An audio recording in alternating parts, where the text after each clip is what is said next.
The lesser of two evils was killed by genocide in Palestine and the Yemen bombing. I just want to show a couple of headlines and then read a couple of articles to talk about this idea, because Sam Cedar, the Social Democrats, the Bernie Sanders industrial complex is now going to sell the idea of lesser of two evils.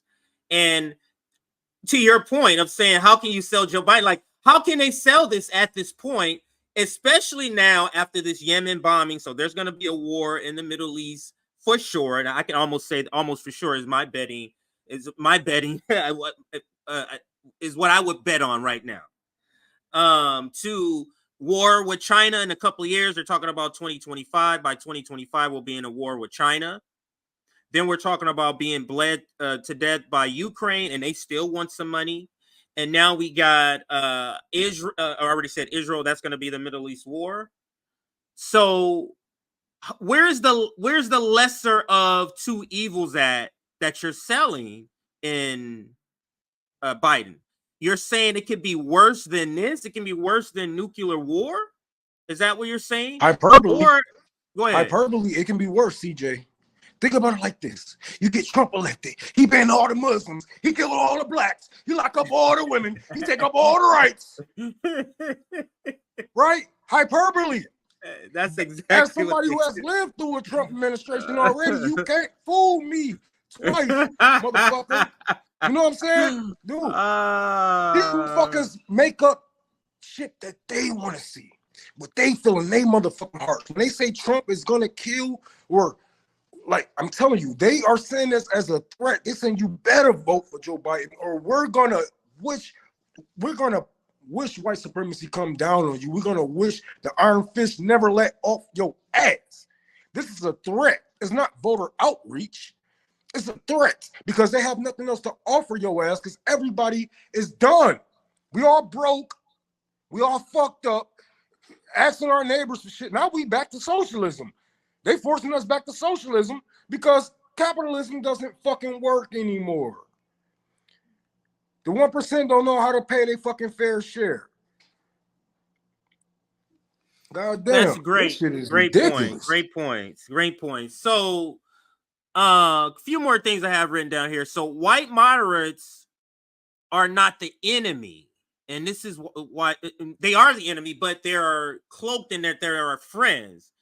They are people who present themselves as allies, which is very hard. When somebody's saying, yeah, I'm down with Medicare for all, it's hard to be like, get the hell away from me because you're a white moderate. So this is the reason why we have so much difficulty with this group, because otherwise you would say, why the hell won't you just sort of disconnect from this particular group? Anyway, I digress.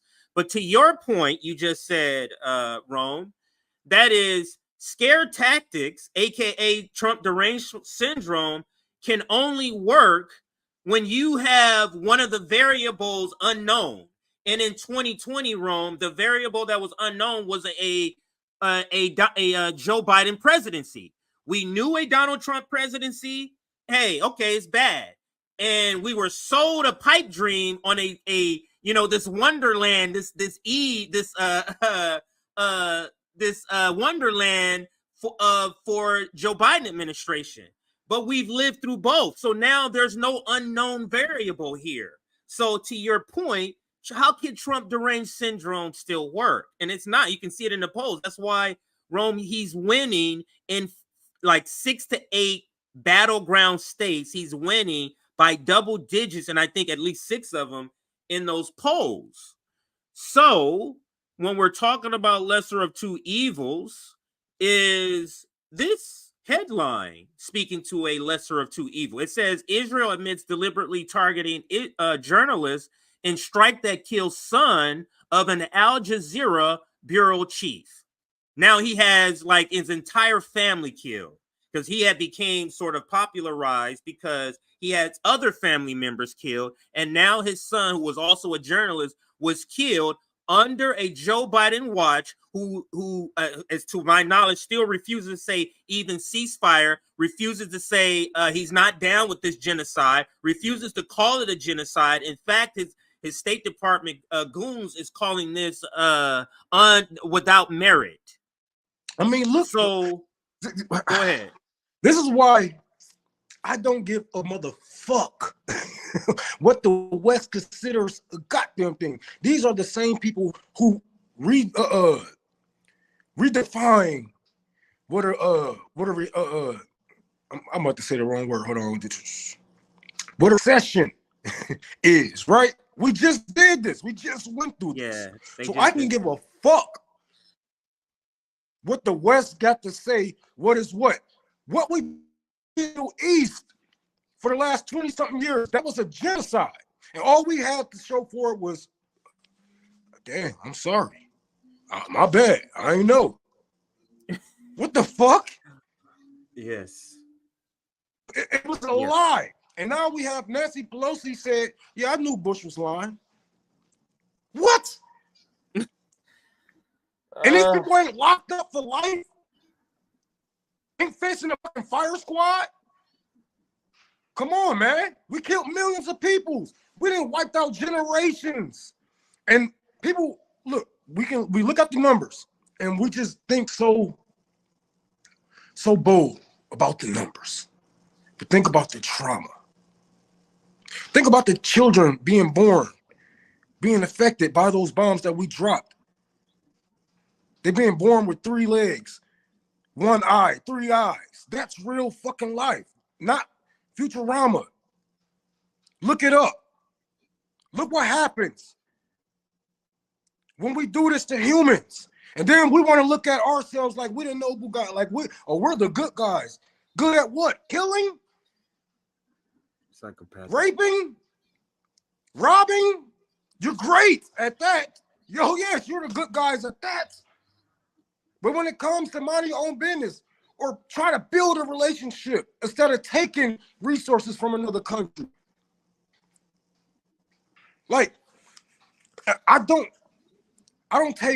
barely take Americans, regular day Americans serious. And I would be damned if I take a LPAC puppet serious on any issue. On any issue. Facts, Rome. So happy you joined, sir. Because that you're balancing this stream and it's greatly needed, and the love is being shown in the chat. Just shouting that out. All right. So this next headline here, when we're talking about lesser of two evil, is this lesser of two evil for some in our undocumented community? Biden asked Supreme Court to give State Department sweeping powers to separate immigrant families, provoking anger across Latin America. That's the Biden administration. Again, back to what Martin Luther King said. You want negative peace over positive peace. You want just order over justice. And I'll read just a little bit of this here in this article, just so you know what this is here. Where was it at? It's right here. Now, this case, State Department versus Sandra Munez, involves a husband and a wife who lived together in Los Angeles, California for years.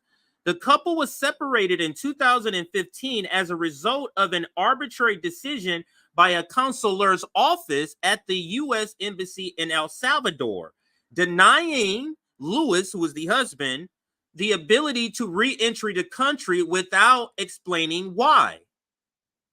Though the Ninth Circuit of Appeals ruled that this violated the Constitution, okay? Meaning Sandra won in the Ninth Circuit of Appeal. Following? The Biden administration is appealing that decision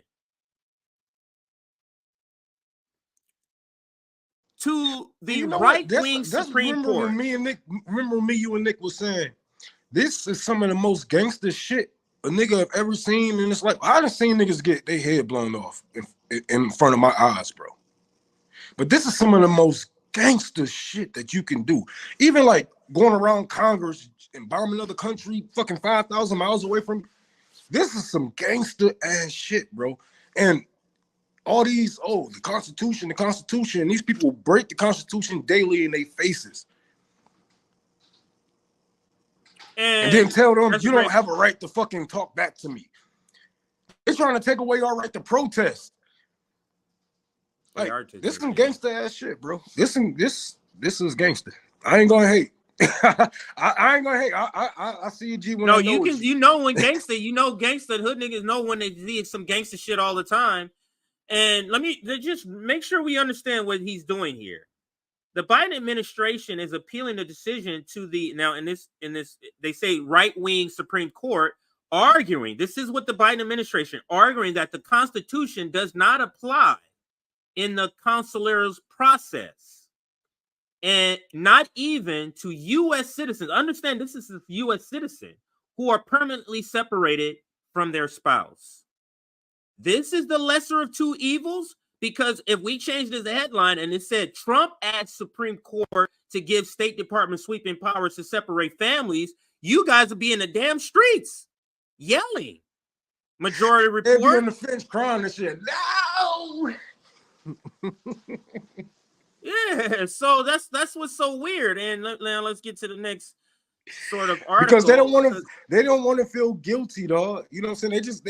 They like, I remember I made this tweet a while ago. I said first, I made one tweet. I said, "There's blood on your hands. You voted for Joe Biden." Something had happened. I think he bombed Syria on his first day or something like that.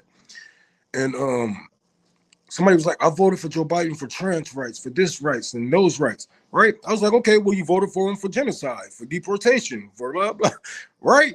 You can't just take the good and just run like, no, everything this ain't a la carte. Like, hold on, ain't your name? That is, you know what I'm saying? That's like a contract. It's like, this ain't a la carte, man. You can't have it like you want it. This ain't Burger King. But yeah, that's a great point. But going more into why Joe Biden is not the lesser of two evil, essentially, let's talk about this here, because this title here, and then I'm going to go to the part. This is a great sort of synopsis summary of our situation. Trump threatens dictatorship, but Genocide Joe is no alternative. That's the point. And let me read this part of the article here, right down here.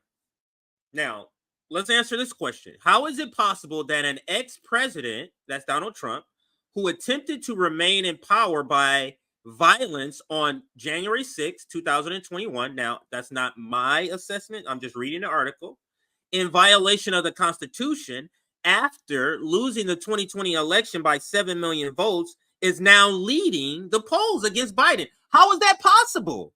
That's a question that we're all asking. How is he leading in 6 to 8 battleground states? In 6 of them, he's winning by double digits. How is that even possible? Go ahead. If you want to talk about violence, using violence to keep your position, we can talk about Biden wanting to go to war to stay in power, because it is possible. If we are in too much of a, you know what I'm saying, too much shit, we might just have to keep the same fucking president. Yeah, that's still legal. Pull that so Ukraine shit. He can be using violence try to pull that Ukraine shit to keep his position too, because every time they accuse somebody of some shit, they do it. It's in their handbook. So every time they say some shit, I look and be like, okay, what the fuck y'all niggas doing, bro? I don't think them niggas even smart enough to pull some shit off like that. Crazy. All right. So now, in answering that question, this is the part I wanted to get to, which is part of this segment here.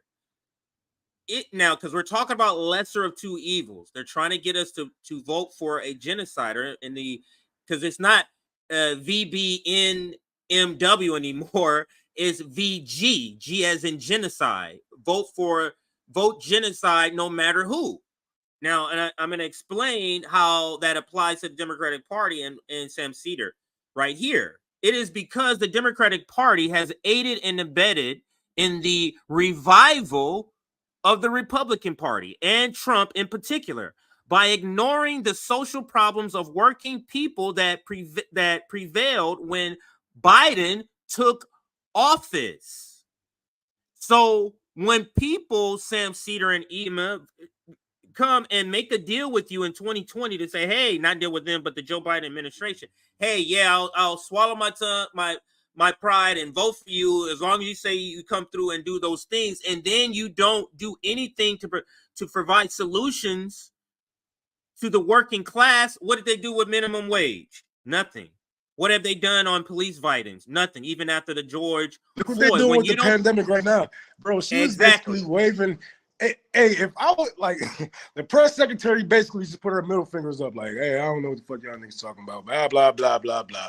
I was like, damn. They don't give a fuck, bro. They so open. They don't. But what the fuck are you gonna do about it? Nothing. Right. Because they got you on a hamster wheel already. They got you on a hamster wheel. You about to be in this infinite loop of electoral politics, and you're gonna go through it because you love it. You love being abused. At this point, because ain't no way I can see a man take away my mother's Social Security, my auntie's food stamps. No, don't do anything for the working class. Cutting stripes. Ain't no way I can see that. And still have to call to vote for a man like that. Or even say something positive about a man like that. You love it at this point. What the fuck you gonna do about it? Nothing. Yeah. You're gonna say, but Trump, but this person is worse, but those person, these people over there. But nigga, you right here, right now, are in power to do something about something. You know what I'm saying? But hey, in the butt Trump part. Go ahead. I'm sorry. Go ahead if you were. I couldn't see you. Go ahead if you're still talking. But the butt Trump part is the part that they always bring up, and to that point, how will we ever pressure the Democratic, and Rome will be back, his connection drop. How will we ever pressure the Democratic Party in a way that produces anything? And he's back already. How will we pressure the Democratic Party in a way to produce anything ever if they can do this? And I'll bring you in, Rome. I don't know if you're ready, but I'll bring you in. If they can do this, if Biden can abandon his campaign promises to maintain an economic support for the victims of the pandemic, oversee the raising of living standards for workers, curb police violence against working people, and alleviate the increasing onerous debt burden on college students and graduates. So he doesn't come through on any of that from his 2020 promises. And y'all are saying vote for him again? So why would he come through on any new promises? Why would he do that? You see how if we go with the social democrat strategy, it is a self-fulfilling prophecy that we're not going to get anything. We're not going to get any production. You're just going to live for 10 years. What is that famous video or infamous video of David Sirota? I've been at this for 30 years. You've been at this for 30 years and you're still talking about doing the same thing? That's kind of weird to me. But let's get back to the article. Instead of addressing these social needs, the Biden administration has pursued a single-minded focus on war and militarism, provoking and then intervening in the war in Ukraine against Russia, and now sanctioning and enabling the Israeli genocide in Gaza. Meanwhile, there is a steady military buildup in the Asian Pacific region in preparation for even more terrible war, this time against China, which, like Russia, is a nuclear armed power. This brazen indifference to the needs of the working people have led to the collapse in political support for Biden, even in the passive form registered by opinion polls. Biden's approval rating is now below 40%, and he trails Trump by significant margins in all the critical battleground states, which Democrats won narrowly in 2021. This, you can't make this shit up, Rome. And now enters the Bernie Sanders industrial complex to come in and say, hey guys, go ahead. Yeah, go ahead. Do you? I want to speak on something about that article, man, because I don't like how Americans are not afraid. I don't like that, because you guys are too arrogant to be Americans, I should say, because I cannot count. I'm trying to think of a war that you guys won against you know what I'm saying, a somewhat powerful military army. I mean, shit, you got your ass kicked in the Middle East. They lost a lot of people because you was ethnic cleansing, but y'all still got your ass kicked. I mean, just about everybody kicked your ass, and I don't think you should be as cocky as you are. You know, because not only is these armies, you know, way bigger than ours, armies way bigger than ours, militaries way bigger than ours, they have way better technology. And if you are into war, like I'm into war, I know that Russia have drones that can go undetected by the American system. See, I don't think you guys should be as cocky as you are right now. Because if we're going to go to war with another, come on, man, China, Russia? All right. Okay. All right, go ahead. Y'all gonna die.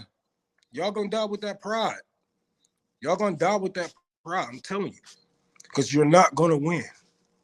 You're not going to win. Y'all are getting, NATO is getting their ass kicked collectively by Russia.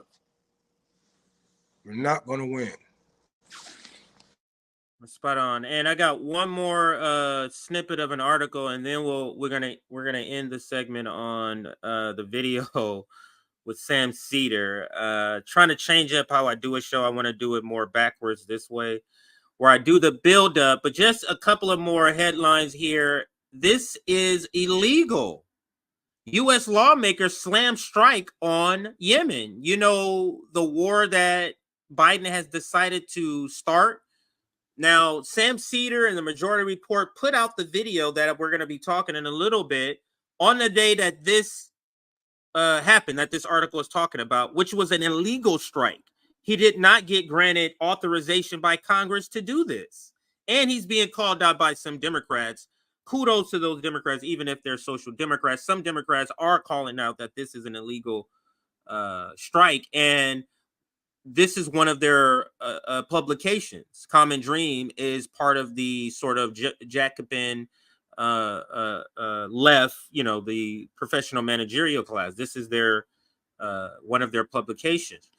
This is illegal. U.S. lawmakers slam strikes on Yemen. Quote, the people do not want more of our taxpayer dollars going to endless war and the killing of civilians, said Democratic Rep.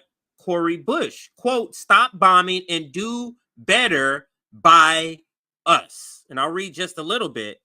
U.S. lawmakers said Thursday that the Biden administration barrage of airstrikes in Yemen launched in coordination with American allies, but without congressional approval, was blatantly unconstitutional and dangerous, heightening the risk of full-blown regional conflict. And I'm going to read a couple of quotes here. Quote, this is illegal and violates Article 1 of the Constitution, end quote. Rep. Cori Bush wrote on social media following the strikes. Quote, the people do not want, and I read that one already, they repeat it, and I'll move on. The Biden administration said the airstrikes, which is characterized as a response to the Houthi attacks on commercial ship vessels in the Red Sea, hit more than 60 targets in Yemen. Now, let's clarify what's going on here.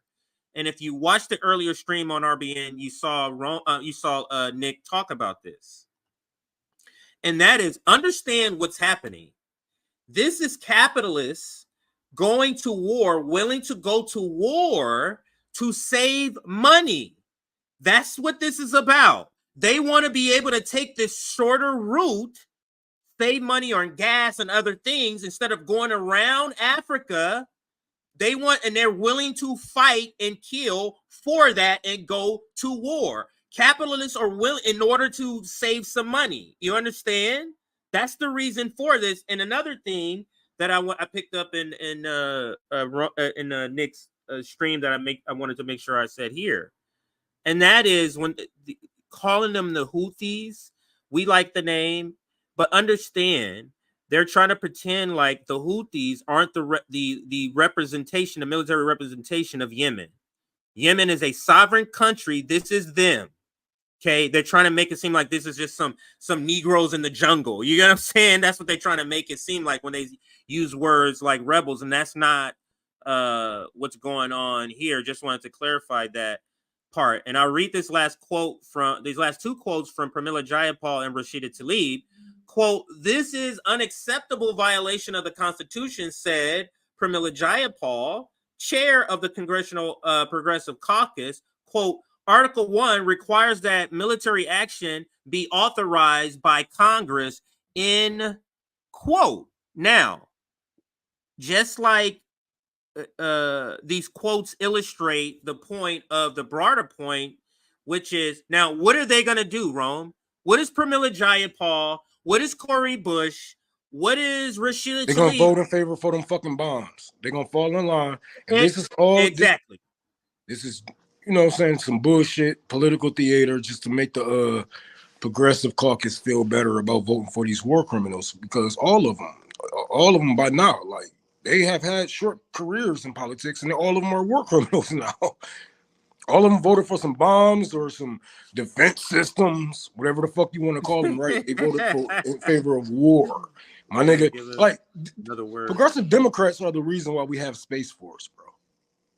They voted.